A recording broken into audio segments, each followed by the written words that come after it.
Amazing. Well, without further ado, I'd like to introduce our panelists. Number one, maybe Christina from ASME's Committee on Sustainability, representing.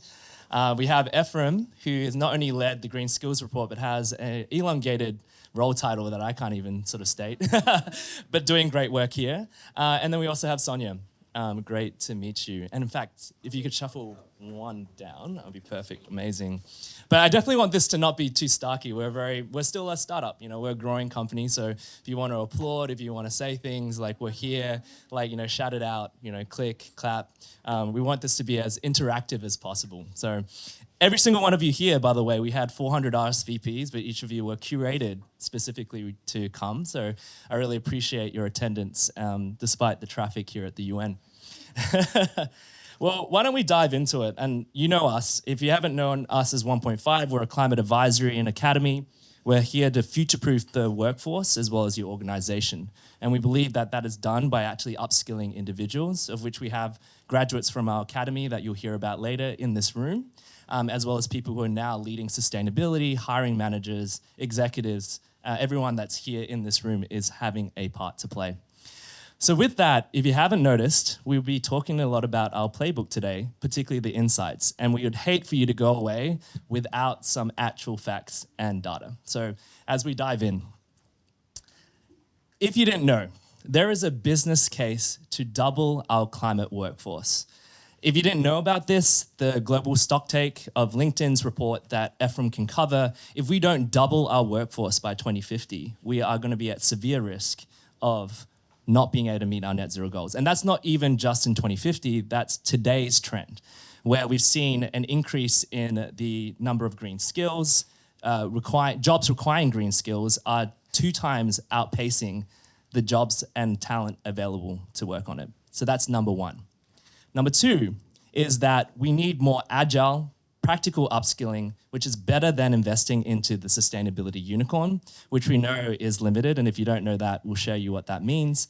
But additionally, that we need practical training over academia. Not to say that academia doesn't have a role, but academia is behind what the latest skills are. And unfortunately, until you get the job, you can't get the skills. To get the skills, you need the job. But we've also found that organizations don't know what skills they may need and are hiring for the wrong skills for the job. And so there is a misalignment. And then finally, if you haven't caught on, embedded sustainability, other than a very consulting jargon term, has become much more of a key term.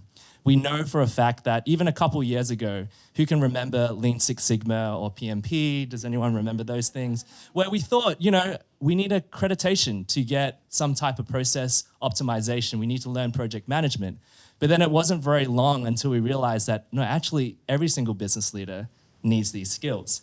And instead of sustainability being treated as a silo, we need to have it embedded. Not that everyone needs to be a greenhouse gas accounting specialist, but imagine if someone from the supply chain or procurement understood scope 3, someone from the IT that you need data from understood what they need. That is where the difference lies. Great. So, what is happening right now? We are seeing an exponential growth in net zero commitments. Voluntarily, we've seen over 103% in the last year, driven by Asia on science-based targets, and this is just one standard. And what does that mean? Well, this is straight from the stocktake that Ephraim can talk about. We are seeing a rate of growth of the green global talent, demand and supply, which are outstripping. And if we don't solve this today, it's just going to get worse and worse. So in order for us to do that, we need the climate workforce. And if you're not bought in, there's regulations coming. So either way, we're going to have to act, whether it's from the EU, whether it's from the US. And if anyone knows the basics of scope 1, 2, and 3, you'd know that scope 3 emissions make up the majority of emissions, can be more than 80 to even more than 90% of emissions. And where do those global supply chains lie? In the global south and across the globe. And is it equitable for big companies to request the scope 1, 2 recording of global south? Yes, maybe not, but no, we actually need further training also in other regions across the world, not just here, but also capacity building so that we can all meet net zero in an equitable way without it being with that lack of justice. And so you can see here that we've mapped this out, and this is all in our playbook, all the different jurisdictions that are now starting to legislate these regulations. And so, we're seeing companies wake up. It's not longer a nice to do, but a must do. But if you look at embedded sustainability, we know for a fact that with embedded sustainability, you can generate 16% more revenue, 52% of companies will outperform their peers, and you'll have a 2x more likely chance to halve your operational costs. It's no longer a cost center, but it's actually a value creation opportunity. Right. And if you haven't caught on, this is our definition for sustainability unicorn. If you can help us get this into the Oxford English Dictionary, we would like to define what it is. And if you look at the explanation and you're laughing, we are too, but it's no funny feat. And if I just say one thing here, this is my personal story. Not to have anything against the universities that I studied at, but I studied a mid-careers Masters of Environmental Management at Yale University. It was a great program, expensive, it took time. And I learned less than 10% of the skills that I needed today. Not to call them out, but in 2020, they didn't have a greenhouse gas accounting course. Crazy. And yet, Matthias, who's my co-founder, we hired him out. He had an audit background, accounting background, and he didn't have sustainability.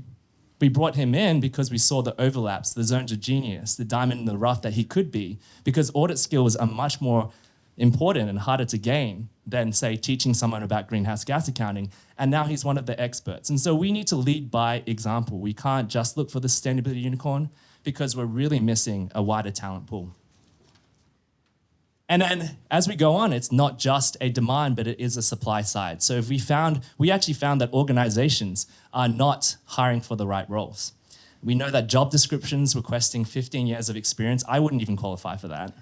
But we know that HR can be a lagging indicator without senior leadership actually making the right decisions. And senior leadership also is having some trouble because a lot of CSOs and sustainability directors have come into the remit in the last 2 years. They don't have the full background.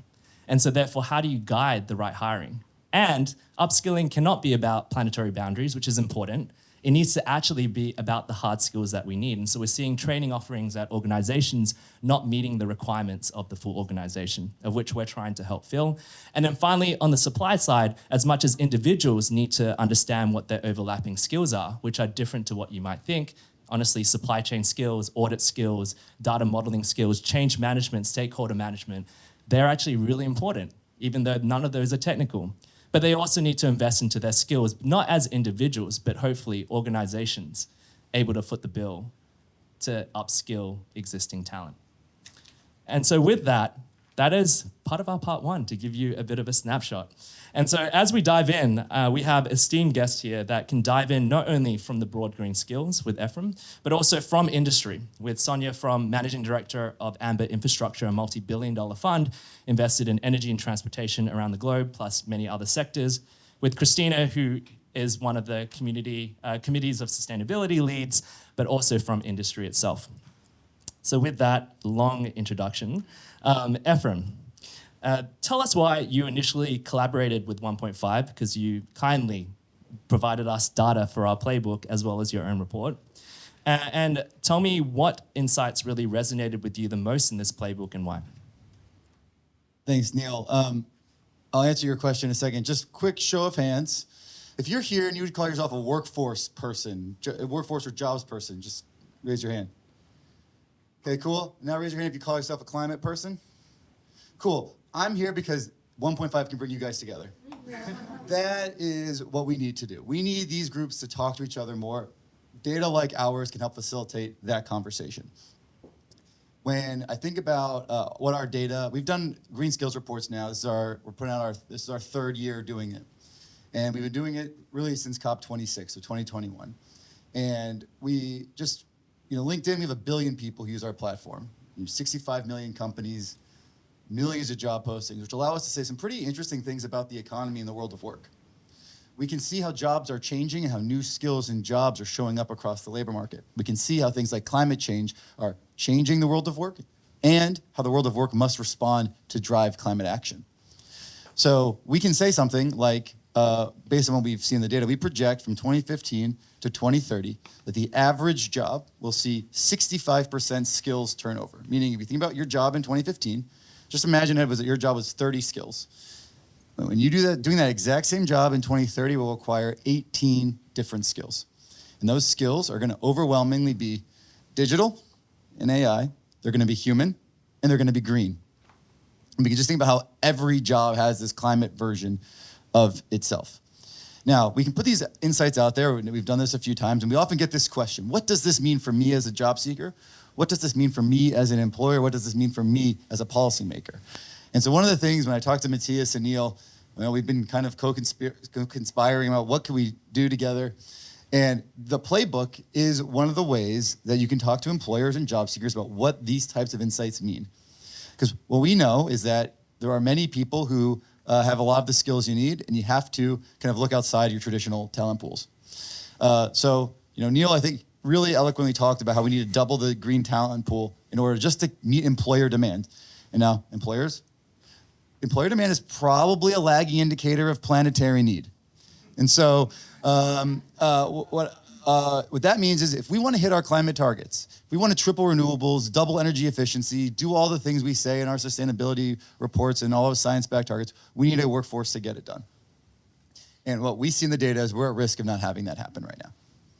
Now, we also see something that's really interesting. We can see that the LinkedIn hiring rate, it's a measure of economic churn, think about how quickly people change jobs, is 55% higher for the green talent pool, people with green titles today or people with who have green skills. Now, what's driving that? There are two things we think. One, we think there's a lot of poaching of people who currently work in sustainability or climate roles from one company and another company recruiting them to another. Now, that is great for, maybe not great. It's fine for filling immediate employer demand, but it is not the way you build a climate workforce at scale. It is not the way you bring more people into solving this problem, more people with relevant skills like Matthias coming in to work on this problem. It's also partly the case that we think that if you're two finalists for a job, one has green skills, one doesn't. We think the one with green skills gets it, even if the job description doesn't require green skills. I'll give you a real example of this, or at least what we see as a potential real example. Imagine a software engineer, two software engineers, they're finalists for a job. One of them talks about how they can analyze the code they write for the amount of energy it will take to process that code. I have a feeling today that that candidate is going to get the job, because if we think about how much energy software and processing code, especially AI, requires, the person who thinks about that can demonstrate they have a more comprehensive and complete view of that. Now, one of the other reasons why I'm here is because OnePointFive is probably the only place that can make my daughters, who are 7, 5, and 2, excited about climate change, because they've figured out how to make climate change and unicorns come together. And those people who are getting poached, those are the sustainability unicorns. And there is no way that there's enough of them to fill all the jobs we need filled, all the jobs we need done. So we need to find new ways to bring in talent. So at LinkedIn, we call this skills-based hiring. I think they call it dynamic hiring in the playbook. And basically, this is the idea that a lot of people have adjacent skills that we need to do this work. And it's about figuring out how it is that we can widen the aperture of who we think of as somebody who can work on climate and bring them into the field. And so that may be that you have those auditing skills, and now we need to bring you in because that is the foundational skills you need to go do greenhouse gas accounting. It could be that we need people who know the business, who know stakeholder management, negotiation, project management, because today the sustainability managers are not your technocrats of a few years ago who are outside the organization. They are deeply connected to operations and need to be able to work with the leaders of business units to negotiate how those business units will achieve their goals while moving towards those climate targets. We also can see what some of the fastest growing green skills are around the world. And they kind of fall into 4 themes. 1 is renewable energy production. 2 is building decarbonization. 3 is sustainable procurement. And 4 is adaptation. So you can think about big trends that are happening in the world to hit our climate targets. Obviously, getting towards renewables is one. And another is obviously all these buildings. And this is especially true in places like the US and the UK that have a large existing building stock that we need to retrofit with these changes. But I think sustainable procurement is a really interesting one. One, because I would venture to say most people who would say, I want to work on climate are looking for jobs with sustainability in the title, maybe in climate tech. They are not thinking about supply chain as the place to go make this impact. But companies like LinkedIn and many others, as all of you probably know, our emissions are in our supply chain. So if you want to go work on emissions reductions at scale, supply chains are where it's at. And that job is changing. That job is no longer about, hey, I manage a supplier that with a contract. I'm basically a contract administrator, and they give me X widget at Y price by Z date. Now it's do all of that, and I need you to report on your emissions and tell me about your emissions. I probably need you to change your manufacturing process, probably invest in a whole bunch of new equipment, and I need to build your capacity to do regenerative agriculture because I'm a spice company like McCormick, and I've got to get all of my farmers to change how they do ag. Both because I need to, one, think about the climate change and emissions from farming, but two, I now have to think about resilience and how climate change is going to change which crops can grow where and when. So all of that supply chain manager job is the same. The title hasn't changed, but the work in it has. And so I just want to use that as an example of just what we see in the data and how we see this transition taking place, not just kind of at the big level, but at employers and at companies who we know want to hit these sustainability targets. Yeah, and actually 2 statistics from Ephraim's paper, if you haven't read it, the stock take, in the US, because since we're here in the US, you know the top 5 job green talent demand was? It was actually sustainability directors, managers, analysts, and specialists, then solar technicians. That's one, showing the net zero. And in the US alone, I think the growth of jobs requiring green skills has been increasing by 10% roughly, whereas the talent growth has only been 3% roughly. So you can see this in different regions that it does differ between geographies as well. So moving on to Christina, and I think this is key. Yes, we know about general skills, but what about the industries and sectors that are generating outsized amount of emissions but have an opportunity to build our green economy, of which we went down into the clean energy transition, the fashion sector, as well as the climate finance sector, which has trillions of dollars that it can deploy. So with that, Christina, can you tell us more about your role at the American Society of Mechanical Engineers, which was established in 1880, that actually has more than 75,000 engineering members with 10,000 people trained annually. What do you believe the role of engineers are within our workforce of the future? First of all, thank you for the invitation to be here and speak with you. I think that when we talk about sustainability, I have been working on this for over 20 years now. And traditionally, we have focused on where can we find the money to change the way in which we do things. Oftentimes, we don't talk about where is the people that are going to lead that change. And that has been going on for many years now, even still today. That's part of the conversation. This is one of the very few fora in which we are thinking about the people. So thanks for that, because I don't think it's still part of the conversation. When we talk about, and I will say that I have a few hats. One of them is member of the American Society of Mechanical Engineers. They have been leaders in looking at how engineers play a very important role into this transition. At the end of the day, they are, in many cases, the ones that plan, that think how our cities, how our infrastructure, how our systems work. And they need to be a very important part of the conversation. So one of my other hats, I would say, is as an academic. I'm also teach at Harvard, so I have the opportunity to work with those people that are now in transition. I teach a class in sustainable infrastructure, and it's interesting to see that they are like new graduates that now they are really excited about joining the conversation because they are passionate about it. But there is also a big part of mid-career professionals that they have been working in the oil and gas industry and have been working in industries that are not aligned with this transition, and I want to be part of it. And my other hat is an employer, really. As a consulting company, we also focus in sustainable infrastructure. We also are looking for those unicorns that we are having really hard time to find. Going back to the American Society of Civil Engineers, at the end of the day, they are a professional institution that have been working in energy and some other sectors for many, many years now. And several years ago, they realized that they need to be leading the conversation. because once graduates leave universities, once they go into the workforce, there are not many places where they can upskill, what they can learn how to transition in those new jobs. So they have been creating a lot of programs, certificates, and many other tools. So the graduate engineers, like of different sectors, not just mechanical engineers, they can actually re-engage to all those new opportunities that we are seeing. Fantastic. And if you didn't sort of catch on, the playbook that we had dozens of industry experts that we actually interviewed. We actually interviewed oil and gas specialists as well as renewable deployment and the fashion sector. And so this is part and parcel of what we've actually heard, that they're struggling with this, as well as the 3,500 that we've actually trained. The data comes in from 200 job seekers. So this is the hard facts that we're also feeling. And so in order to meet our net zero goals by 2050 is one quick follow-up question. There's an estimated need just for 14 million new jobs just in the energy sector alone in order to meet that. But we also found out from our industry experts that a lot of oil and gas engineers actually have the overlapping skill sets that we need for the shortage of the clean energy transition.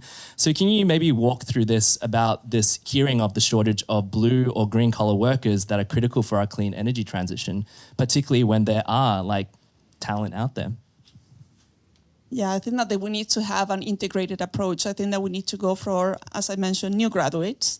We need to go to blue-collar professionals. Who are those people actually working on the construction sites? Who are those people installing solar panels? Then we need to look into executive education as well, which I think that is very critical. Because unfortunately, we don't have the time to wait for those new graduates that are really excited to lead the transition. Like 20 years now to be making decisions to change things at scale. So I think that we really need to have a 360 degrees approach in which we meet everybody where they are and we understand where are the needs so we can support them into this process. And that's actually really important to note, that one nuance, that executives also need upskilling too. It's not to say that if you're leading sustainability here, you don't know what you don't know. Well, you don't know what you're doing, but no, you don't know what you don't know. And we know that even since COVID, we've had new like CSRD, TCFD that's rolled out. We have new Scope 3 standards. So, we talk to heads of sustainability from Fortune 500, where they've spent the last 3 to 6 months just trying to understand and interpret that data and information. But they also can't spend, like for our academy, like 6 to 9 hours for 8 weeks. So how do we actually move information and insights up the curve? And I know that there's a couple of people working with AI tooling, other than the fact that it requires a lot of energy, can also provide information in a quicker way. Could we actually utilize that as well? And so I love having Sonia here, because Sonia is the managing director of Amber Infrastructure Limited, a multi-billion-dollar infrastructure fund. And I think the great thing about her is that she doesn't come from the sustainability team, yet Amber Infrastructure embeds sustainability in every single one of their decisions and have shown that they can be profitable with it. So 2 statistics just to frame this before I get to Sonia is that there's $215 trillion in climate investment needed for 2050, yet we only have $630 billion invested. So we're a bit off. And in 2023, when we get the latest data from EFRM, 6.8% of finance workers possessed green skills compared to the industry mean of 12.3%. And so, Sonia, I would love to ask you about what workforce challenges in your investment portfolio have you seen, particularly as your role as Managing Director at Amber Infrastructure?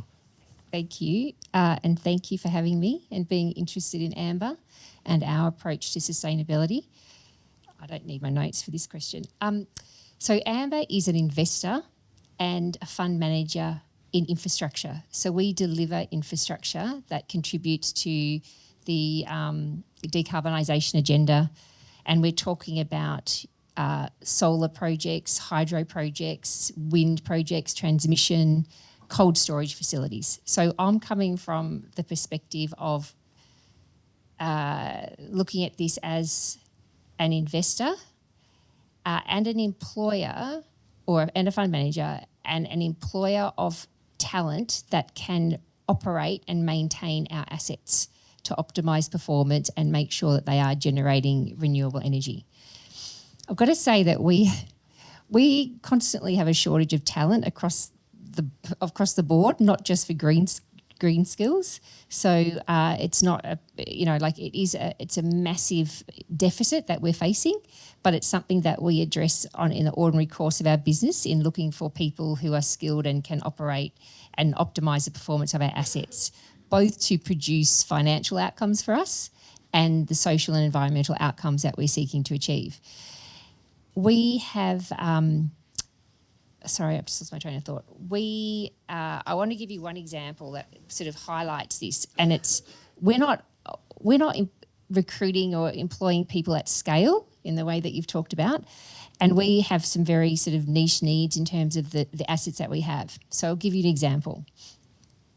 We were looking to invest in a portfolio of hydro assets, 15 hydro assets in the northeast. These are really old assets. Like I think they had an average operating life of 50 years. So they've been, we love hydro. It's, utilising renewable natural resources to generate energy. They're old. It's really super basic technology. Like they're not that hard. It's a turbine and some water. But the operators, a big issue for us was succession planning for people who could actually run the hydro plants, because these hydro plants had been in the communities for 50 to 100 years. A couple of them are over 100 years old. So they'd been a real part of the community. The operators were multi-generational operators. So their grandfather had operated it, their dad had operated it. There was one guy he told me that he'd never had a day off because he operated the plant 24/7. He was a granddad. He'd go down, spend an hour a day just making sure everything was okay. He knew exactly how to make the plant work, knew exactly how to troubleshoot problems. And so for us, we were like, well, that's excellent, but who's going to take over him when he's gone? So for us, it was more about rolling out a program in the community that said, hey, we could offer a long-term job here. This is part of your community, and you're doing, having an impact because it is hydro and we're contributing to, renewable energy generation. So for us, it was about, we are all about looking how to transfer skills and upskill. The unicorn for us doesn't exist. It's about, I don't know if any of you watch The Bear, it's about making your current team better and giving them skills rather than just getting a whole other group of new people in. So for us, we like that sort of idea that we have people that have got, basic fundamental skills that we can help transition them into upskilling and, keeping in mind, like one of the biggest things for us at the moment is capturing data and demonstrating and reporting on how we are addressing, ESG related factors.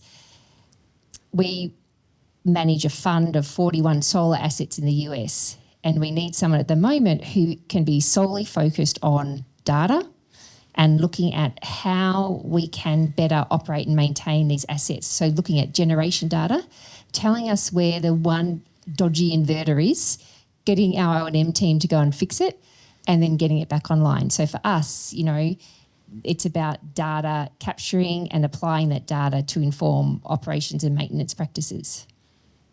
Thank you so much. Did I answer that? Yeah, that was really great. And I think if you haven't caught on to that, I know a lot of us are white collar workers, but we can't have this without also the blue collar. And obviously our playbook goes into a lot of the white collar stuff, which I'll cover now, but in the sector deep dives, we realized actually there's a huge significant lack of the green or blue collar workers. And we actually call it blue collar. We don't call it green because we need to sort of name it what it is. We can't just add another jargon term. It is what it is. There are job opportunities, more job opportunities for renewables than there are. So let's dive into part 2 of what we ended up finding. So there are a couple of people who took our survey. These are recent job seekers and job holders. So we had over 200 people fill out our survey, some that came from our 700 graduates. And I think this is important because taking a step back into, this is kind of the white collar sustainability manager, top 10 skill sets, people who are working on the net zero play. So just giving you a framing. We found some shocking data, which basically aligns with what I just told you, was that a lot of people, and this graph takes a bit of time, so I'll kind of explain it to you here, is that recruitment organizations are hiring for people that have climate fundamentals knowledge, that know sustainability, challenges and opportunities. But when they get the job, the actual skills that actually matter are supply chain management, their carbon accounting and reporting, data modeling and analysis. So you can sort of see that there is a mismatch. What this is trying to say is that the role descriptions do not actually reflect the real role. And so organizations or recruiters need to think about this a bit more and actually find out what is actually required for the job. Then if you flip to the next slide, and if you look at job holders and job seekers, so you can see those little dots, the darker dot and the lighter dot show both job seekers and holders, they're pretty much similar. So, and not to just say that, but also the technical skills are low. And these are the skills that they actually need when they're doing the job, whereas all the other skills may not be as important. And so we're starting to see that this is, what this tells us is that, is there actually a sustainability unicorn, one? And then two, there's probably more untapped talent out there that aren't getting the job for who knows what. And if you can match that to the actual skills that are required for the role, you'll be able to actually start to realize, just as Sonia said, that you kind of might already have those skills, or we just need to look at the existing candidates and see the potential in them because they have a lot more that's harder to teach than what can be provided through things like our bootcamp that can really guide you through how to run these things. So that's the second thing. And so what we're saying is that not everyone needs to be a sustainability specialist. There is a hierarchy of skills, right? And so we're not saying that greenhouse gas accountants need to be everywhere, but as I sort of said, the supply chain manager that knows scope 3 can apply a sustainability scorecard in a much more effective way. They've been working on that for years, just like the blue collar workers who work with the machinery that you're trying to decarbonize. So why kind of kick them out for someone new that doesn't understand the technology? They're the ones that already know how to retrofit. And if you go further, we believe that the future is going to be embedded sustainability. And what we mean by embedded sustainability, Denise, is that the fluency to the business knowledge, to the specialized skills can be built throughout an organization. So right now, majority of organizations may have a CSO or sustainability team. My hot take is that we shouldn't have those. No, not that we shouldn't, but those teams don't have to be big and they're not hiring too big. What they need to have is more champions within the product team, within the supply chain team, within other areas. So these roles that we start to see that are just generic roles, and Ephraim probably talked about it, these roles requiring green skills are getting integrated into traditional roles, which I want to see more of, is going to be the future until basically every job is a climate job in the way that it looks in terms of an organizational structure. And just to give you context, we talked to a CSO of a Fortune 500 company who has had 5 CEOs in the last few years. They are still progressing on sustainability because of embedded sustainability. Their team is very small and lean, but they actually have people in the product team, people at their local stores. And so it works.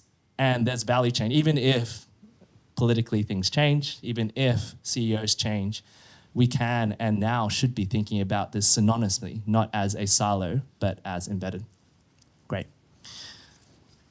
And if you wanted to look further, we actually go sector specific. So what are these roles? What overlapping skills do they have? And what upskilling do they need? We've actually written out some examples from our industry that you can take a look at. And then finally, if you're not knowing how to actually get there because you're just starting, there's also a strategic framework that you can apply today in your organizations to be able to identify what your gaps are, what your overlaps are, and actually how to drive towards dynamic hiring or skills-based hiring, as LinkedIn has talked about. So we'd really encourage you to take a look. So with that, we'd love to come back to the panelists and ask Ephraim a follow-up question. So according to LinkedIn's latest data, there is still a 2x green skills growth difference between jobs and talent available. So given the fact that we have an audience here of sustainability execs, HR, L&D, solution builders, what are the key takeaways that they should really take from this?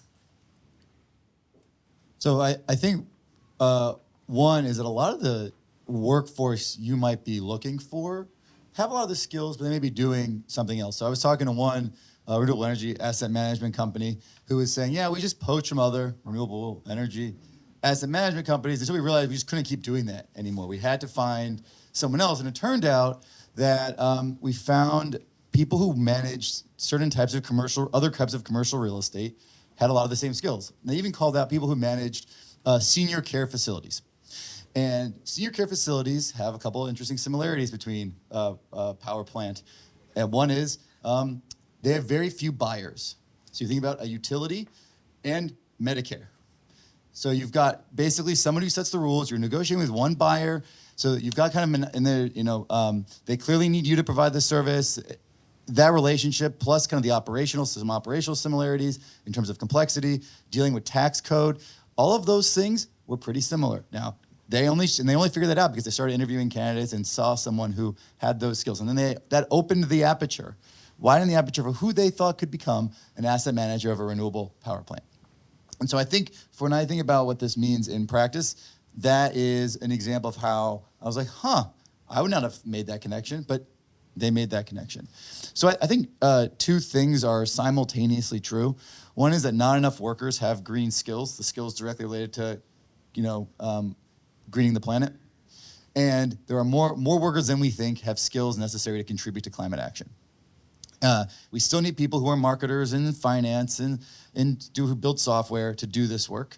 And they may not have done it for climate change yet, but if we can provide that chance, I think start with things like climate fluency, begin to understand what skills are important for each job. Because when we talk about skills-based hiring, it's not just for the process of hiring, it's also for how you build your workforce. I've talked to a lot of companies who, when they talk about who they've hired for these teams, and I think, Sonia, your point is spot on, they hire internally because so many of the things you need to deal with, unique knowledge about how the business operates and the business challenges, having trust with other folks within the business is really important. That doesn't happen when you just show up for day one for work. It happens from having, we often talk about trust at LinkedIn as being consistency over time.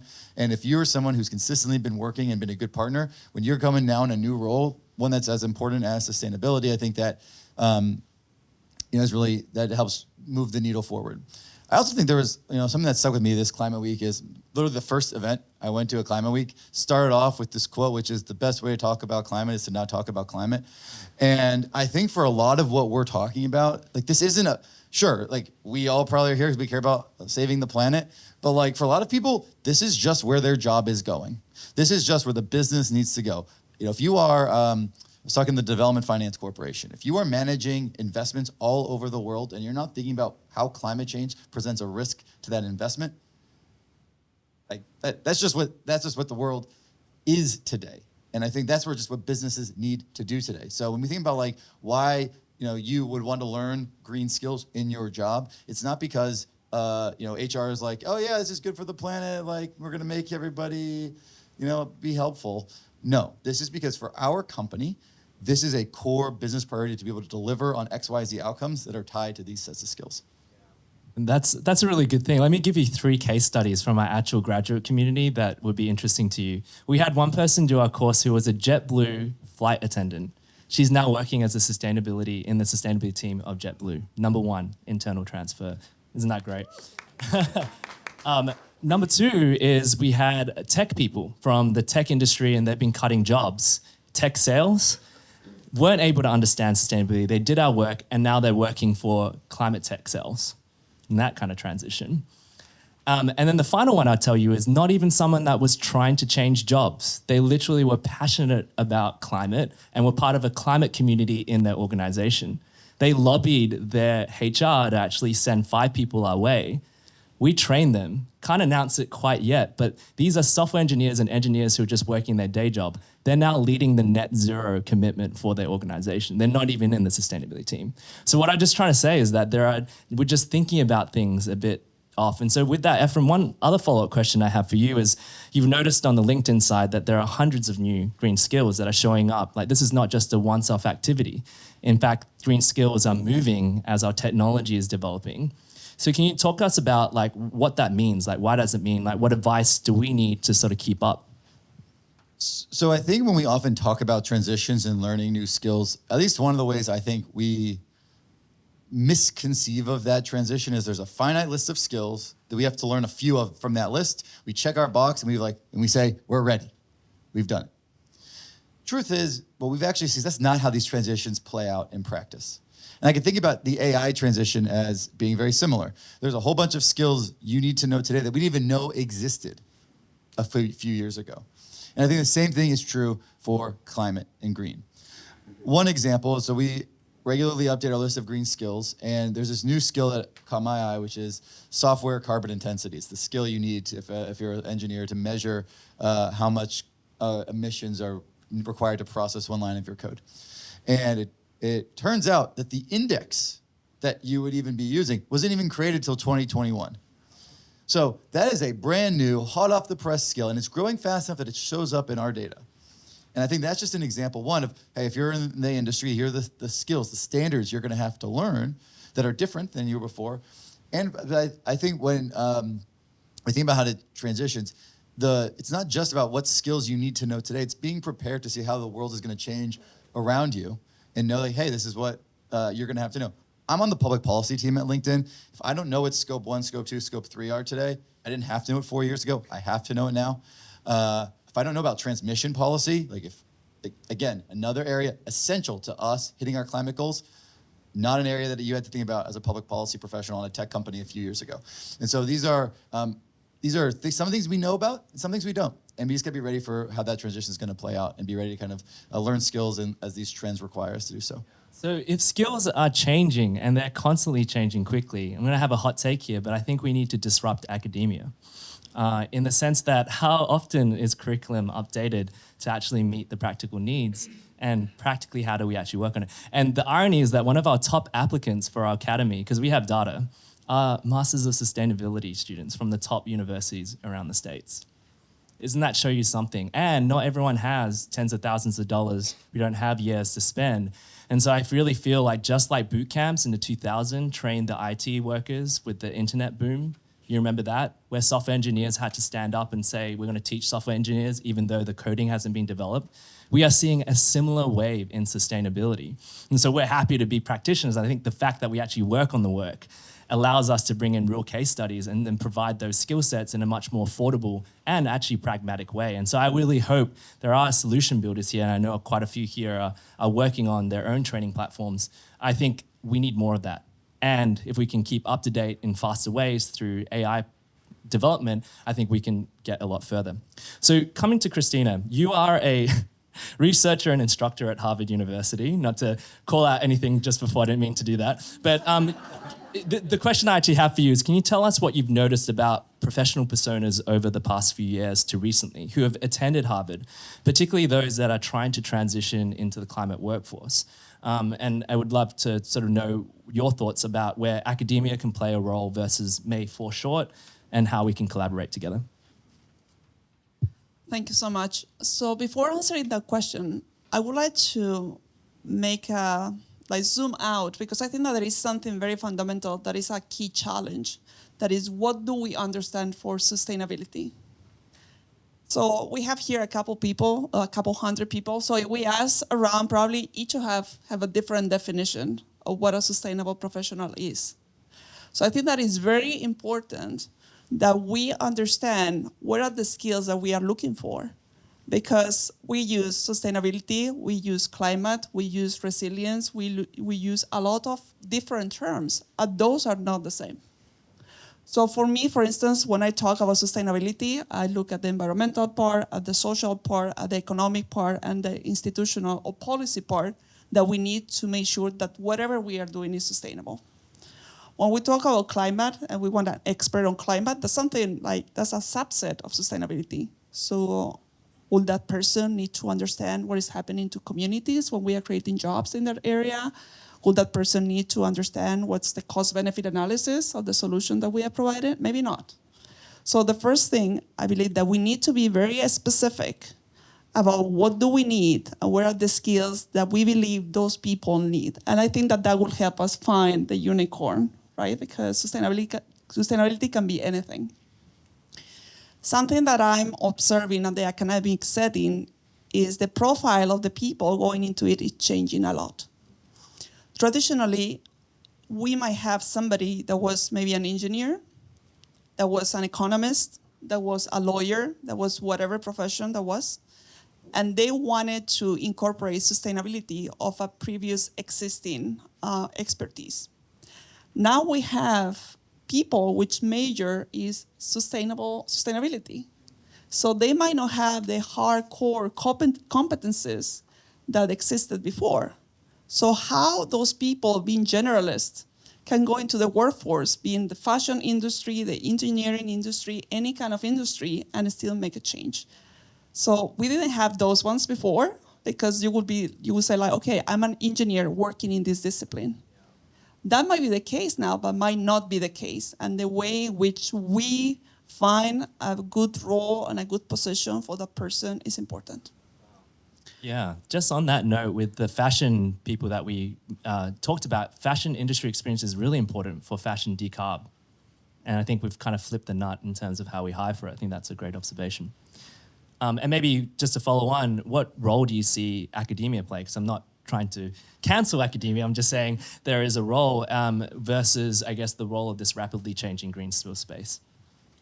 I remember having this conversation a few years ago with somebody from MIT, being very hardcore into engineering. His question was, what are the subjects that we believe are not relevant anymore, that used to be relevant before, so we can fit in sustainability? Because we need to understand that we cannot say like, okay, now we are going to add one more year, right? Because we want to have much better engineers or much better whatever discipline. What are we taking away that we believe is not relevant? And that's a hard question to ask. And the second part is, I think that industry and academia need to talk. Because what you just mentioned, 10% of all your time or the education of the courses that you study, you think that are relevant. I think that there is a lot of projecting in which we believe that is going to be useful in the market force, and maybe it's not.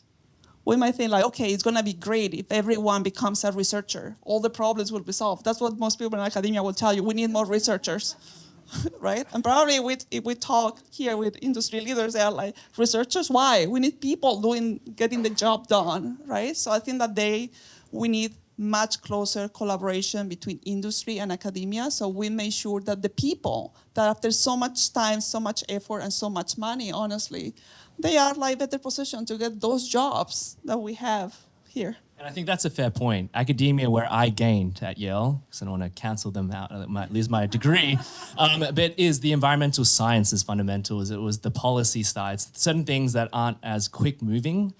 But because I specialize in business and environment, that's where the gap is. So there is, I think, a role for academia to play. And if you actually haven't read the article in our playbook, it's from 1999, a CNN article talking about the bootcamp boom.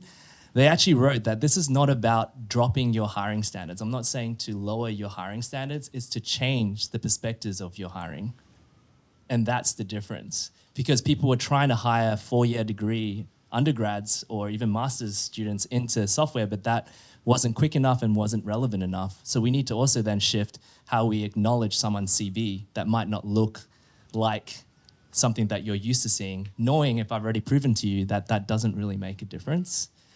That is kind of the key. And so coming finally down to Sonia, I mean, Amber Infrastructure has been known to have embedded sustainability for a long time now. It's not, you have a very small sustainability team. I know that you're not on it, but there's already a committee on sustainability. Like every investment decision comes through different team members who don't really have a background in sustainability, and yet you've been able to show that you can be profitable. So what's your perspectives on embedded sustainability and shifting this perspective of sustainability as a cost center versus something that actually generates profit and is a value creation exercise? Really quickly, so I don't forget, but I would love to talk to academia more. I love that you want to be really specific about the definition. We don't. It's everything for us. Anything that touches on environmental, social, or governance issues. We want to tell a story about sustainability. We want to convince our investors that this is a good investment, that the investment actually meets, or has multiple benefits. So we're quite happy to have a very broad definition. Just on your comment about your case studies, passion and purpose are really important for us in our business. So when we're looking at, people in the early stages of their career, and they want to get into solar, we're like, yeah, great, come and join our team, because having a passion and feeling purpose just makes better performance. Like, it's sort of pretty obvious. Back to your question. Looking at sustainability as a cost item is one way to view it. It's not the way that Amber views it. it's not just a compliance issue for us, it's about value add. And I don't know if Amber has ever looked at it just as a cost item or a cost, what did you say, cost centre. And you know, you read about that, and it's not just lip service. So for Amber, if we, and sort of further to what you were saying, it just sort of, that's the world that we live in right now, and that's the world of investment where you have to have a strong ESG story, and there's no choice about it. And we don't even get to the starting blocks without a good ESG story. For us as an investor, we look at macroeconomic trends and broad social and environmental trends to sort of inform our decision making. So when we look at an asset that has a strong social and environmental angle, it's like it's future-proofing our investment. If it was to damage or have a damaging effect to environmental or social issues or structures or values, then it would get phased out, or it just wouldn't perform financially or produce the social and environmental outcomes that we're looking for in our investments. So it's just sort of a non-starter.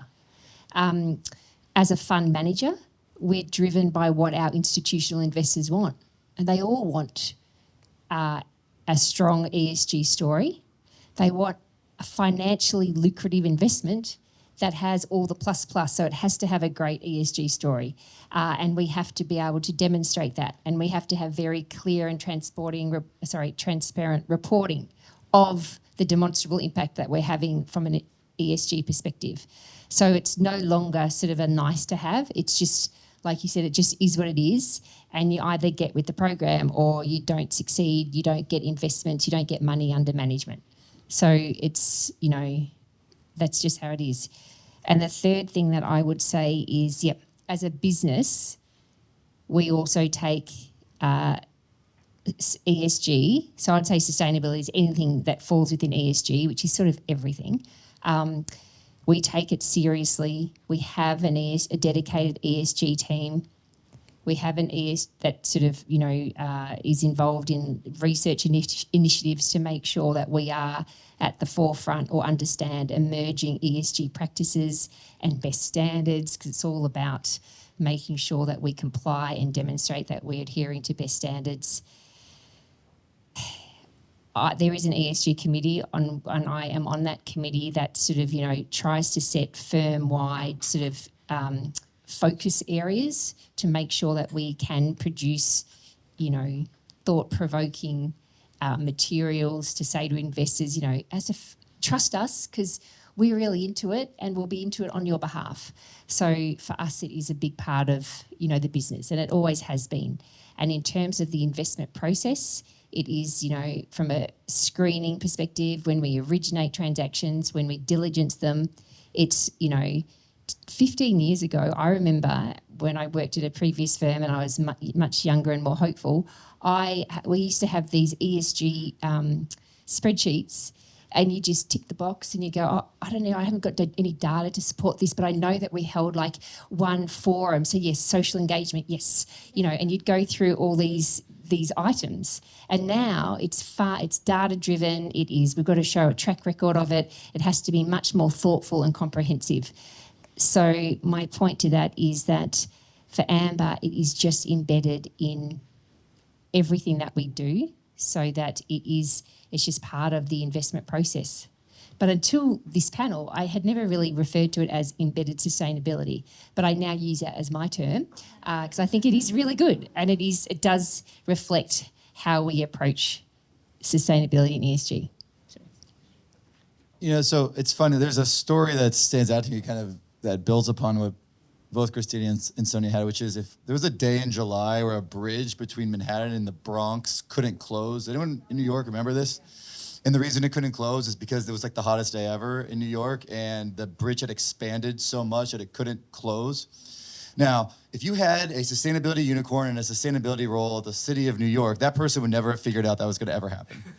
That person would never have been able to review a plan of that bridge and said, hey, is there enough clearance between like where this bridge is going to close? So if it expanded by 0.0003%, which might happen on a day that's 5 degrees warmer than we've ever experienced before, that this could happen. And then that doesn't ever send the signal to the transportation planner, who now needs to think about heat issues as a reason that might disrupt transportation in New York City. So I just want to like make that very clear. Neither of those jobs have sustainability in their title. Neither of those jobs exist to green the planet. They exist to move people around city. They exist to build bridges and design bridges. And so I just want to kind of use that as a way to say, like, the question your friend asked you, like, what needs to change about education? Like, it's both like everything and nothing. Because in one hand, it's actually, you need to know how to plan with different materials. We're sort of talking about, there's an existing class that talks about the materials you would use for like a road at a bridge, and maybe how you might mix different materials together to build something that's structurally sound. And now you've got to think, okay, well, what's the piece of this that thinks about heat as one of the things that we have to plan for? So the class title probably doesn't change, but that's like a piece of content for the class. And so and also now you've the case studies, the problems you'd be using to work through these skills and workshop these skills. Climate needs to be one of them, one of the variables that you have to think about, perhaps that you didn't have to think about before. All right, and so we're coming to a point of questions. So take out your notebooks and write your best questions. We're going to give you a chance to ask them.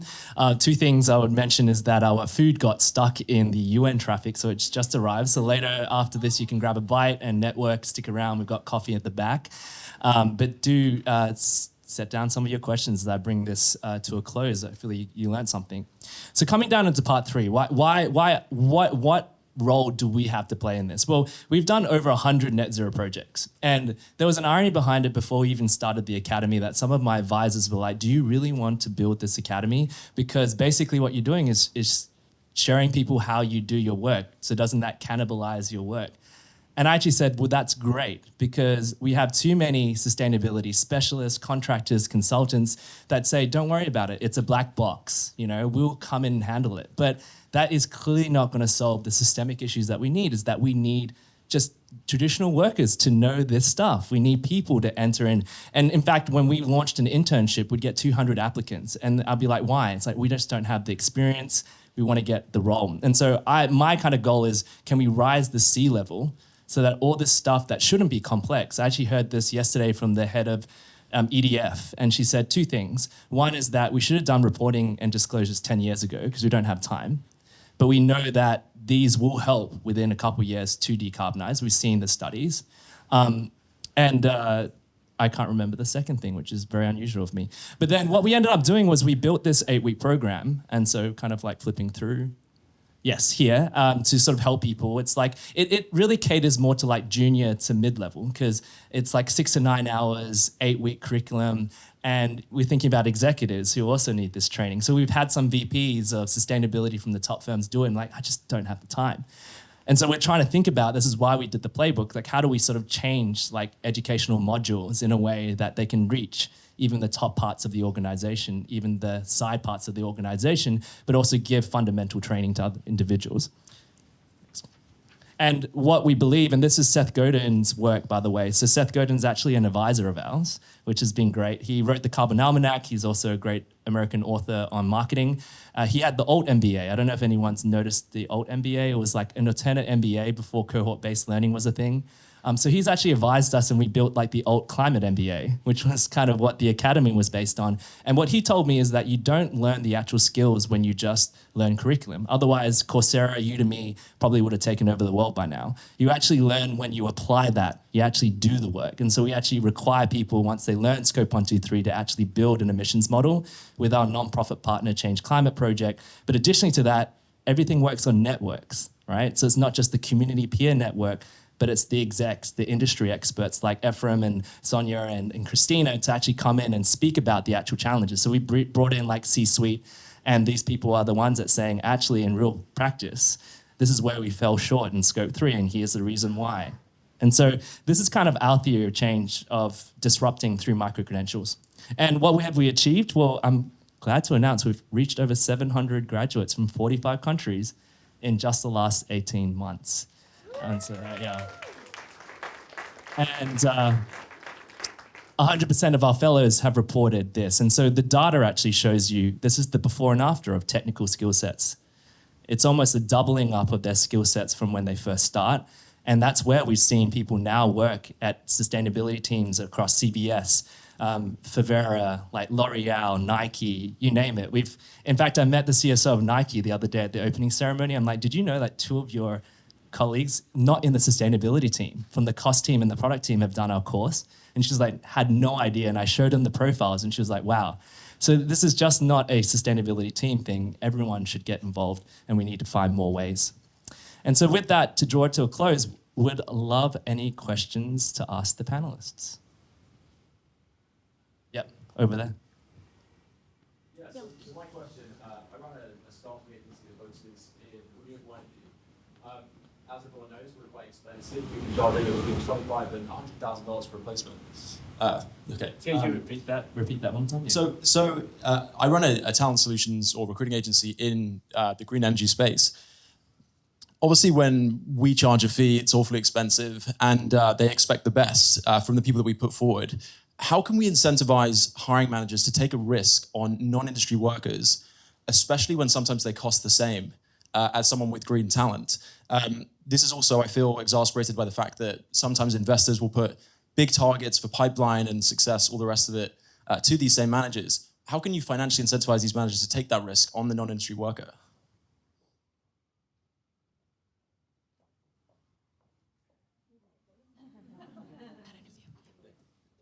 So I think as a recruiter, it's something we talk to recruiters all the time about applying skills-based hiring practices. I know we have Courtney from Opportunity at Work in the audience, major advocate for skills-based hiring, which I think is the kind of the process we would recommend. And so one of the questions you're asking is like, well, how do I give them confidence this person could actually do the job? It's perhaps different background than they would normally get, perhaps a different background than their own. I think for a lot of hiring managers, they just assume I got promoted, I'm now a hiring manager, I'm gonna hire somebody who's just like me, because I crushed it at the job, and that's fine. But I think there's actually a lot, what we can see on like LinkedIn, for example, is that there's actually a lot of different fields and different titles, precursor titles who've been in that job for more than 2 or 3, the title you're hiring for 2 or 3 years. And so if you were to go to that hiring manager with this data and say, hey, did you know that actually 30% of the people who hold this title today had this title before? And then another 15% had this title, another 10% had this title. They don't have a background in this space. They didn't work in it before, and they successfully made the transition. They've been holding this job down for a while. I think that's the type of data that's gonna kind of, I guess, de-risk or mitigate some of that concern that hiring manager might have. Is it perfect? No. Does it deal with some of the emotional connection they may have to a specific type of background? Maybe. But I think it does at least provide some data that says, hey, there's actually multiple different ways that somebody could become successful to do this job. Can I just say one thing too? I think, the challenge, and as someone who looks at, backgrounds, and I like diversity backgrounds, and it's not disqualifying for me if someone hasn't got, 15 years experience, but I think it's an easier sell if it's more junior level, number one. And number two, the problem is everybody is under so much pressure that you're always looking to get someone when you're already behind and understaffed and under-resourced. So you don't really have time to have a story from a recruiter. Like, that's my experience. And that's why internal movements are easier, because you know that this person has fundamental skills that you need and you can top them up with the sort of specifics. So I haven't answered your question, haven't given you any ideas, but the fact is that's the challenge that we have. And so if I had a recruiter that came to me and said, I've got someone who's just fantastic at core stuff, but they've got a real passion for this industry, you're in the industry, have you got a spot? I would say, give me their CV and let me have a look. It might not be right now, but I'll have a look, because that's what I want, But so sorry, I don't have a silver bullet for you. Hello, my name is Tono. I'm the founder of EV. It's an employee climate engagement platform. And I have a question, because you said every job has a climate version of itself, which I find really interesting, and I believe in too. But how can companies understand how to make every job a climate job, and how to empower the employees to actually understand what are they supposed to be doing different now, and in a way that it actually is impactful for them to help everyone achieve their goals? So I think there's probably a few different processes you could go through. One is for a company to look at its own sustainability targets and think about which roles contribute the most to that goal.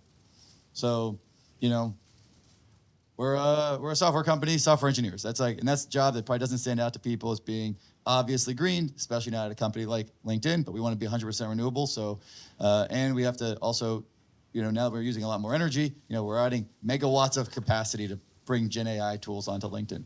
So, you know, I think one is like, what are our corporate sustainability targets? And what are the jobs that are the drivers of either the emissions or the drivers of success? So that's, I think, one place. Another thing to think about is if we can, and you can do this analysis, like what are the fastest growing green skills for the most common titles at your company? And that might say, ooh, these are things that maybe my competitors their workers are learning because that's important to their business, that's important to the talent attraction and retention. This gives me another angle. You know, having kind of the employee resource equivalent for focus on sustainability, could that be one of the ways that also helps kind of reveal some of the other interests of employees? Sure. But I think taking a skills-based view of jobs and how that aligns back to kind of sustainability targets helps you, one, understand which jobs to prioritize and then which skills you want to focus on for those workers. Yeah, if I can add to that, at the end of the day, at least for me, a sustainable solution is a better quality solution. So I think that is very important that is aligned with the vision and what you stand for in your company. Because sometimes I compare sustainability with the conversation that we had many years ago about health and safety, right? So now we don't question if we do something that can put the life of our workers at risk. That's not an option anymore, right? Now if you are working in a construction site, you make sure that you have those elements taken care of because you don't have the option to say, like, do you want a project to make it done with like these health and safety considerations in mind or not? Now this is the way in which we do things. I think that with sustainability at some point it's going to be the same thing, right? So we don't ask our clients, do you want this service to incorporate sustainability on it or not? So everything will need to be incorporated, like embedded sustainability, as we say, because there is not going to be other way to do it. That's kind of a transition in how we think about it. So we shouldn't see as something additional, but I think that we should start seeing as a default, and in that way we will mainstream the solutions in everything that we do.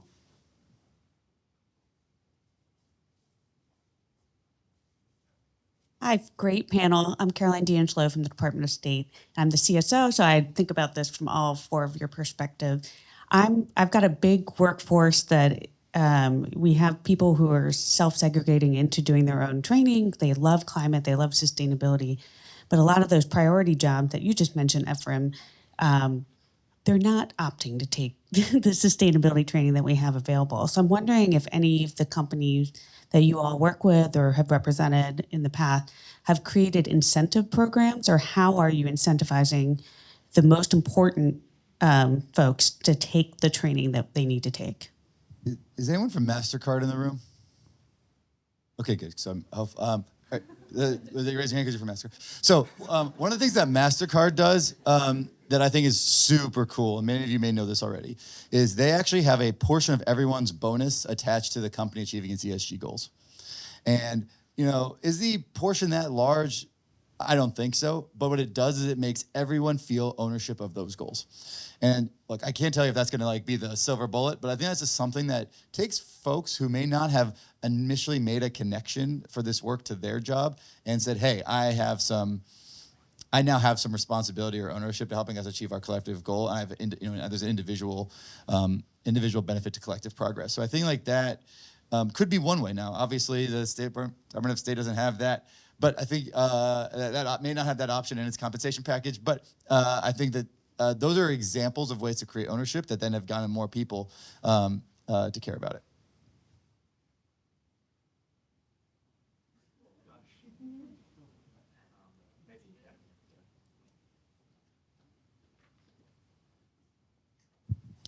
So great panel.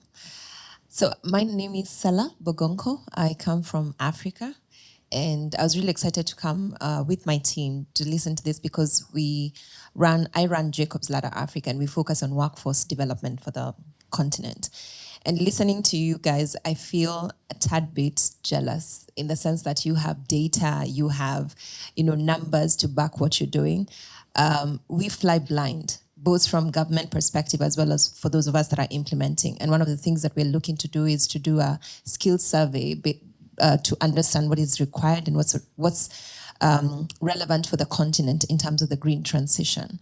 And my question, based on the data that we already have in terms of Africa having the largest workforce by 2050, as this part of the world is declining workforce-wise, Africa's workforce is increasing. And I've been to many talent mobility platforms and convenings in this during this week.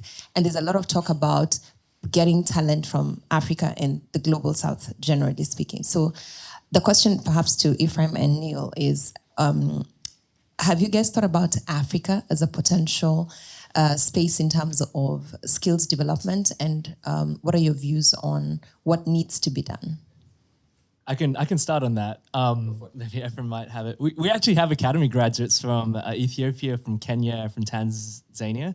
And the irony of that, how they found out, it's actually very similar to Echoing Green's model, which my old boss is here, Kino. He's great. Educator, by the way. He's a fantastic person to speak to. But we need kind of that investment into emerging leaders. So this one person heard about our program, don't know how, maybe through LinkedIn, which I'm really appreciative, very active on there. And then because of that, he ended up getting a skill, and then he started to get projects, and he presented that on LinkedIn. And then his friends wanted to get involved. And so we have this kind of like ripple effect.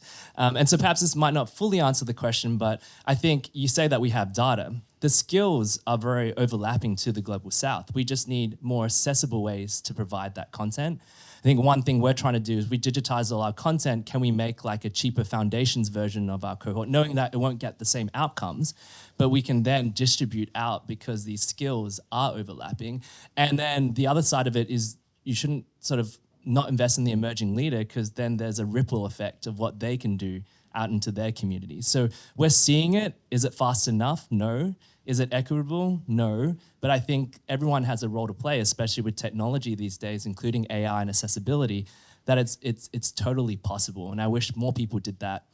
And I'm really glad that you're working on the continent, because you need localized knowledge as well to bring this home to what does it mean for our industries? What does this mean for our places?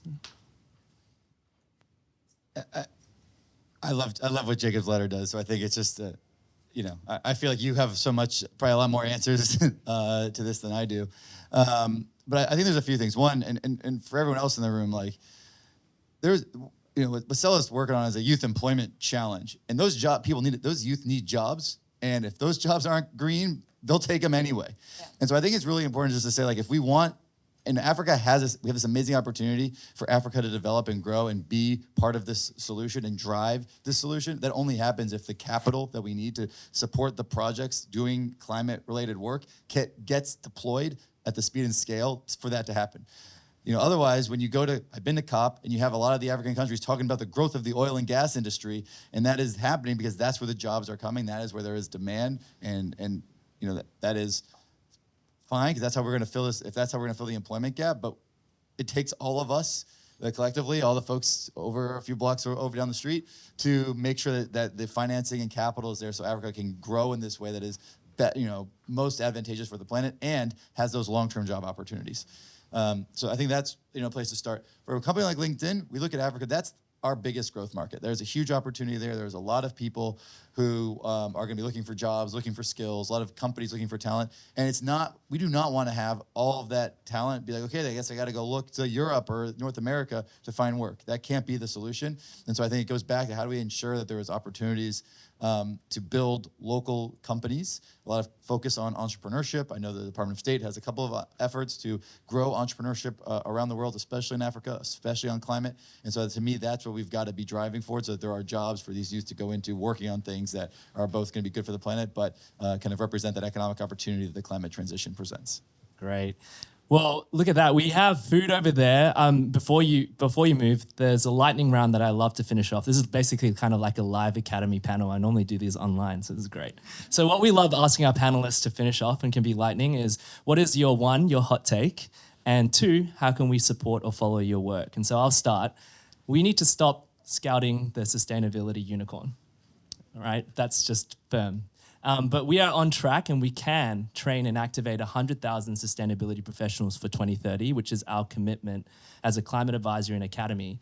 But it no longer needs the word sustainability. It's just professionals. It's just talent. It's people.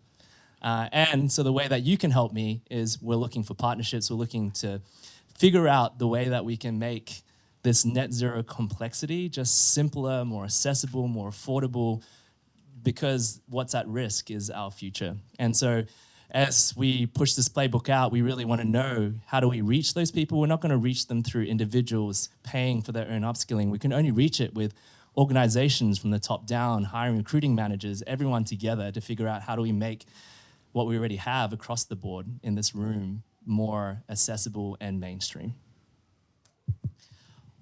Well, I will close with two things. One is collaboration between the private industry and academia. I think that is very important to make sure that we are educating the people for the future, not the people from the past. And the second one is to be very specific about what do we mean by sustainability. I think that it has become a word that we throw around. Now everything is sustainable, from the toothbrush that we use to the washing machine that we buy. So what do we need? What is exactly the skills that we need for the professionals of the future? Well, in a few ways. One is through the American Society of Mechanical Engineers. They have been super committed with the agenda, so they are going to be out there like sharing the thoughts and trying to play a very important role, especially with the engineering community.